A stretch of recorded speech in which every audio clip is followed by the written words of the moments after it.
प्यारे बच्चों, आज स्टैंडर्ड 6 को मैं हिंदी व्याकरण में क्रिया पढ़ाने जा रहा हूँ। आप लोग व्याकरण के पेज नंबर 82 यानी 82 निकालें और इसमें आपको मैं क्रिया बतला रहा हूँ। ये तो पहले भी आप लोग इसके बारे में कुछ पढ़ा है, लेकिन फिर भी आज हम लोग क्रिया की चर्चा करने जा रहे हैं।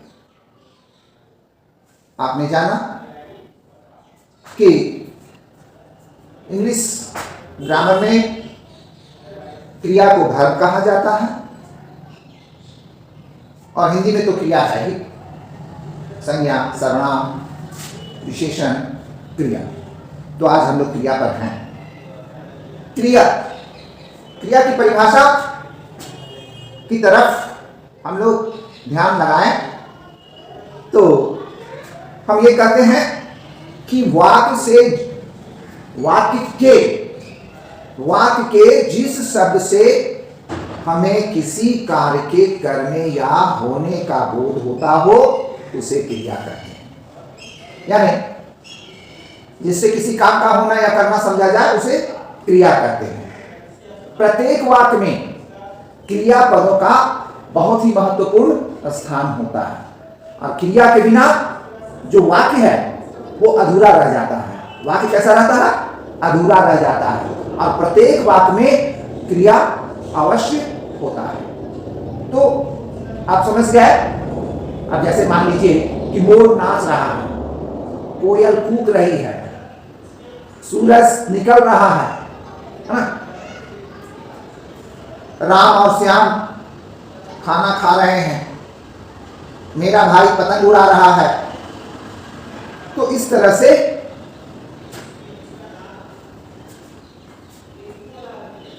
काम के होने और करने के बोध कराने वाले शब्द को क्रिया कहा जाता है।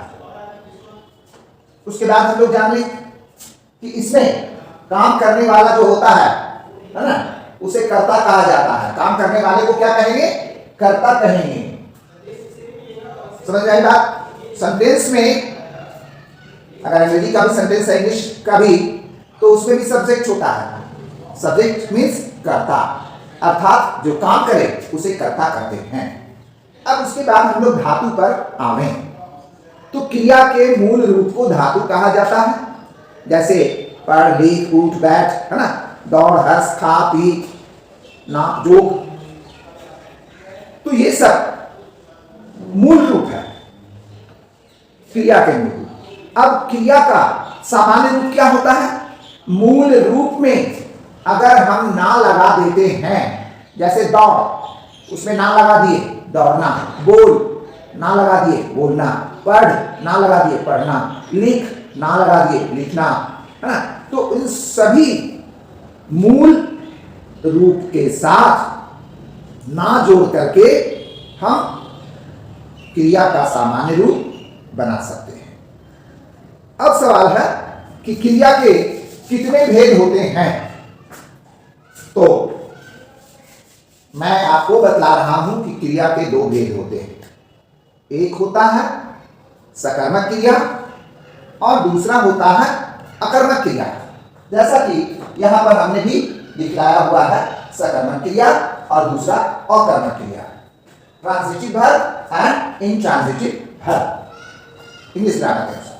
तो सकर्मक जैसा नाम है, सकर्मक कर्म के साथ, अकर्मक कर्म के बिना। तो सकर्मक का अर्थ है कर्म के साथ। जिन क्रियाओं में कर्म की अपेक्षा रहती है उन्हें सकर्मक क्रिया कहते हैं। क्या कहते हैं? सकर्मक क्रिया। जैसे ड्राइवर बस चला रहा है। ड्राइवर क्या चला रहा है? बस चला रहा है। रामरती फूल तोड़ रही है, तो रामरती क्या कर रही है? फूल तोड़ रही है। क्रिया कौन सा है? फूल तोड़ने की क्रिया है। अनुभा लड़कियों को नाच सिखा रही है ना? अनुभा क्या कर रही है? तो लड़कियों को नाच सिखा रही, लड़कियों को, है ना। तो इस तरीके से आपने जाना कि सकर्मक का अर्थ होता है कर्म के साथ। तो हर वाक्य में, इसके हर वाक्य में इसी तरह की बात आती है। अब कुछ विशेष भी होता है कि सकर्मक क्रिया की पहचान के लिए क्रिया के साथ क्या या किसको शब्द लगाकर प्रश्न करना चाहिए। अगर इसमें प्रश्न किया जाए तो क्या, है ना, क्या। जैसे अभी हमने कहा कि ड्राइवर बस चला रहा है, तो क्वेश्चन अगर किया जाता है, प्रश्न किया जाता है, तो ड्राइवर क्या चला रहा है? बस चला रहा है ना। बच्चे किसको पीट रहे हैं? बच्चे मित्र को पीट रहे हैं। कहने का मतलब कि क्या या किसको जैसे शब्द लगाकर प्रश्न करना चाहिए। क्रिया के साथ क्या शब्द लगाने से जो उत्तर मिलता है वही कर्म कहलाता है। तो सकर्मक क्रिया में कभी एक कर्म भी रहता है और कभी कभी दो कर्म भी आ जाते हैं। तो इस प्रकार से सकर्मक क्रिया, है ना, सकर्मक क्रिया और कर्मक क्रिया जो हमने दिया हुआ है, तो सकर्मक क्रिया में दो क्रियाएं होती हैं, यानी एक कर्मक क्रिया और द्विकर्मक क्रिया। एक कर्मक क्रिया में एक कर्म होता है, लेकिन द्विकर्मक क्रिया में दो कर्म होते हैं। तो जिन वाक्यों में क्रिया का केवल एक कर्म होता है, याद रखें, है ना, जिस क्रिया में, जिस वाक्य में क्रिया के केवल एक कर्म होता है उसको एकर्मक क्रिया कहते हैं। जैसे मीना माला बना रही है, मीना क्या कर रही है? माला। और इसमें माला जो है वो कर्म है ना, वो क्या है? कर्म है, अर्थात एक कर्म। द्विकर्म में क्या है कि जिन वाक्य में क्रिया के दो कर्म होते हैं उसे द्विकर्मक क्रिया कहते हैं। जैसे आभा ने प्रभा को मिठाई दी, है ना, राम ने श्याम को पुस्तक दी। तो किसको दी? श्याम को दी। मिठाई किसको दी? तो प्रभा को दी। क्या दिया? मिठाई। क्या दिया? पुस्तक। तो यहां पर दो कर्म आते हैं, इस वाक्य में दो कर्म है। एक हो गया प्रभा और दूसरा हो गया मिठाई। तो आपने कर्मक क्रिया द्विकर्मक क्रिया को जाना। अब अकर्मक क्रिया, जिसे हमने पहले क्लियर कर दिया कि अकर्मक अर्थात जिसमें कर्म नहीं हो, कर्म रहित, नॉट सहित, रहित।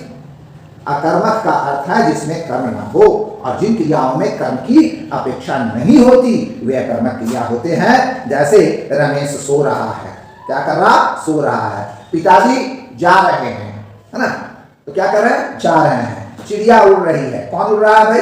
कौन उड़ रही है? चिड़िया उड़ रही है। मोहन हंस रहा है, हंसने का काम कौन कर रहा है? मोहन कर रहा है। तो इस तरीके से आपने इसे जाना। तो क्रिया एक विकारी शब्द है, लिंग, वचन और कारक के अनुसार इसके रूप में परिवर्तन होता है, लिंग, वचन और कारक, इसके अनुसार इसमें चेंजिंग आ सकता है। तो आज आपने क्रिया को पढ़ा और इसमें हम आपको मैं होमवर्क दे रहा हूं, पेज नंबर 84, 1 to 5, 1 से 5 तक आप बनाकर लाएंगे। धन्यवाद।